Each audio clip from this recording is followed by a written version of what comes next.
Dumnezeu să binecuvinteze. Vreau să citesc în cartea Matei, capitolul 7 și versetul 7. E ușor de reținut. Matei 7, versetul 7. Cereți și vi se va da, căutați și veți găsi, bateți și vi se va deschide. Bateți și vi se va deschide. De multe ori, modul nostru de a gândi este total opus cu adevăr. Modul nostru de a percepe lucrurile este greșit.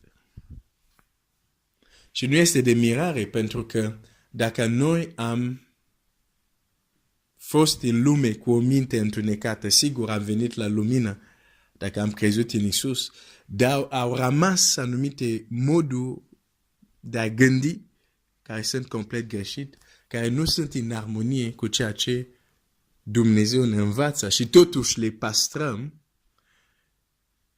și ne împiedică să ne bucurăm de ceea ce Dumnezeu are pentru noi. Vreau să te întreb, chiar te bucuri de ce Dumnezeu are pentru tine? La maxim. Nu așa jumate, nu câteva procente. Dar la maxim, oare te bucuri de ceea ce Dumnezeu are pentru tine? Dumnezeu vrea să te bucuri la maxim de ceea ce are pentru tine. Bine, în Scriptura nu găsești maxim, cuvântul ăsta maxim, dar găsim Domnul Iisus care spune, cereți ca bucuria voastră să fie de plină. N-ați cerut încă în numele meu, cereți ca bucuria voastră să fie de plină. Nu putem trăi la maxim, nu putem să ne bucurăm la maxim de ceea ce Dumnezeu are pentru noi dacă nu cerem. Este ok. De exemplu, dacă ai mașina, dar dacă nu ai cheia pentru a porni, frumos că ai mașina, dar îți lipsește ceva pentru a porni această mașină. Îți trebuie ok. Dumnezeu are multe lucruri deosebite pentru noi, pentru copiii Lui, dar de multe ori nu ne bucurăm de ele, pentru că nu înțelegem cheile care Dumnezeu ni le dă. Domnul Iisus, de exemplu, spune la apostol, zice, vă dau cheile împărăției, ceea ce veți lega pe pământ va fi legat în cer, ceea ce veți dezlega pe pământ va fi dezlegat în cer. Nu să intri în dezbatere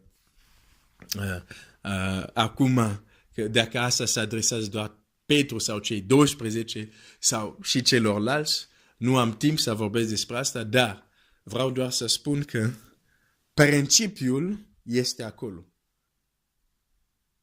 Uneori Dumnezeu dă cheile la oameni. Și aceste chei le conferă o anumită autoritate. Ce veți lega pe pământ va fi legat în cer. Ce veți dezlega pe pământ va fi dezlegat în cer. Dar când el le spune asta, le vorbește nu ca Petru, ca Ioan, le vorbește ca și biserica, ca și trupul lui. De aceea consider că acest cuvânt mai departe este valabil pentru oricine care face parte nu dintr-o denominație sau biserică, dar din trupul lui Hristos. Dumnezeu conferă anumite chei. Și odată ce ți-a dat cheile, cel puțin n-a dat la toți cheia rugăciunii, dacă nu o folosim, dacă o neglijăm, nu putem să ne bucurăm pe deplin de ce Dumnezeu are pentru noi. Ce Dumnezeu are pentru tine? Viața, bucurie, pace, vindecare, eliberare, iertare. Dar dacă nu există această cheie sau dacă nu o folosești, vei ajunge la impas. Vei ajunge la situații care nu le depășesc, vei ajunge la situații unde o să crezi că nu există o soluție, te obișnuiești așa și trăiești așa și mor așa când Dumnezeu avea soluție. Din păcate, mulți descoperă în veșnicie că Dumnezeu avea soluție și pentru problema lor, care din punct de vedere omenesc nu era nu putea să fie rezolvat. Ce slava poate să ia Dumnezeu să rezolve în viața ta doar lucrurile care se pot rezolva omenește? Ce slavă?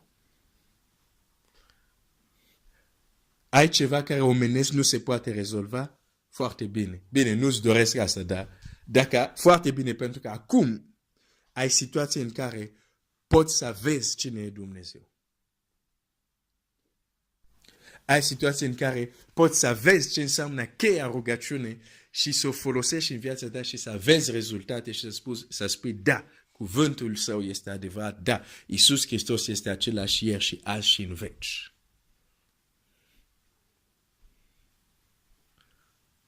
Cereți și vi se va da, căutați și veți găsi, bateți și vi se va deschide. Săptămâna asta aș vrea să ne gândim la acest, pot să zic, al treilea nivel.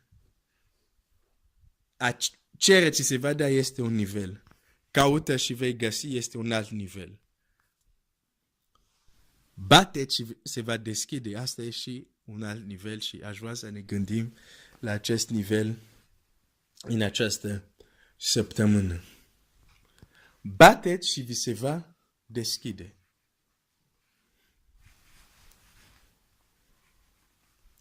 Sunt situații unde avem nevoie ca ușa să se deschidă.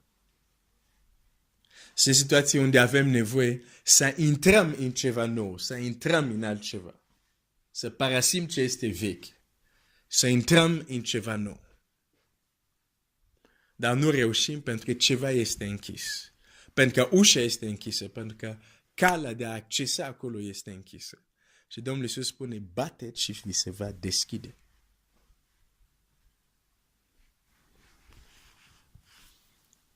Vreau să citesc o pildă la care o să ne gândim săptămâna asta, legat de bateți și vi se va deschide. În Luca 11, tot în contextul învățăturii despre rugăciune, Domnul Iisus spune așa, Luca 11, versetul 5, și apoi l-a mai zis, dacă unul dintre voi are un prieten și se duce la el la miezul nopții și zice, prietene, împrumutăm 3 pâini, căci a venit la mine de pe drum un prieten al meu și n-am ce-i pune înainte. Și dacă dinăuntrul casei prietenul acesta îi răspunde, nu mă tulbura, acum ușa este încuiată, ușa este închisă. Copiii mei sunt cu mine în pat, nu pot să mă scol să-ți dau pâini. Vă spun, chiar dacă nu s-ar scula să-i le dea pentru că este prieten, totuși măcar pentru stăruntea lui supăratoare, tot se va scula și îi va da tot ce îi trebuie. De aceea vă spun, cereți și vi se va da, căutați și veți găsi, bateți și vi se va deschide. Același context al rugăciunii, în Luca, Domnul Iisus repetă aceste cuvinte, cereți și vi se va da, căutați și veți găsi. Bateți și vi se va deschide.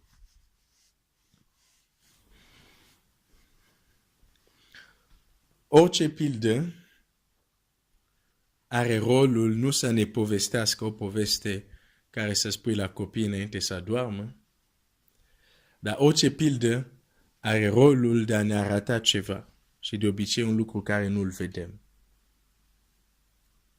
Un lucru care nu ne este neapărat evident. În această pildă, Domnul Iisus vorbește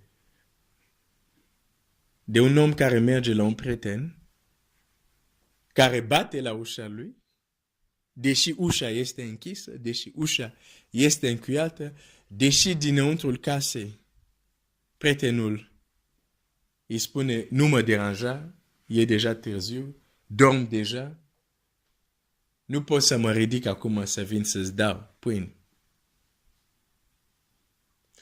Dar cel în nevoie vine și continuă să bată și să bată și să bată. Și spune că cel care este prieten, care doarme, care e deja în pat, se va scula să-i dea pâine, dar nu pentru că este prietenul lui. Din cauza stăruința lui supăratoare. din cauza stăruința lui supărătoare. Bateți și vi se va deschide și chiar cereți și vi se va da.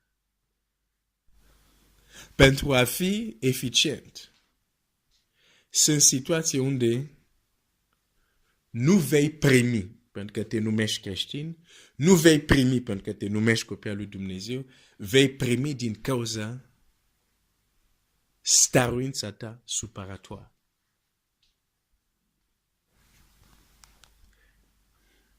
Despre asta vom vorbi în această săptămână. Dumnezeu să te binecuvânteze.